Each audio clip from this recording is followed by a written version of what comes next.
नमस्ते साथीहरू सबैजना। मेरो त खेतबारी धेरै छैन है, त्यो के गर्ने अब यत्रो भए पनि यहाँ लसुन फलायो अनि यहाँतिर यस्तो भराएको छ। यहाँ फुल खेतबारी धेरै नभएकोमा मानिसहरूले यसरी बुद्धि बोलाउनु पर्छ कि अब यहाँ धनिया धनिया आइरहेछ, लसुन यो सानो सानोहरू चाहिँ प्याजको हो।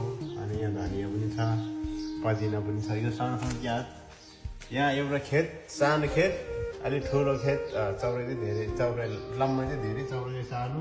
मेरो चाहिँ चौडाइ लम्बाइ मिलेको खेत छ कि 3 खेत चाहिँ मैले सौभाग्यमा आएर किनेको। राम्रो छ। अब यहाँ यस्तो फलिरहेको छ है। खोर मेल चाहिँ गर्नुपर्छ। यहाँ सिस्नो पनि आएको छ। यो सिस्नोहरू चाहिँ निकाल्नुपर्छ। यसरी गरेर यिनीहरू चाहिँ ठुलो भइसकेको छ।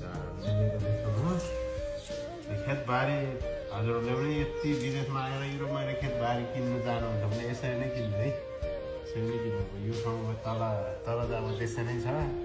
यहाँ माथि अब दुईवटा जग्गा यो यस्तो लिएर खेत लगाइदिनु सक्नुहुन्छ। यहाँ परिवेश खानुभयो के हो सर? ठिक हो, ठिक छ। सबैजनालाई यसरी नै गर्नु होला।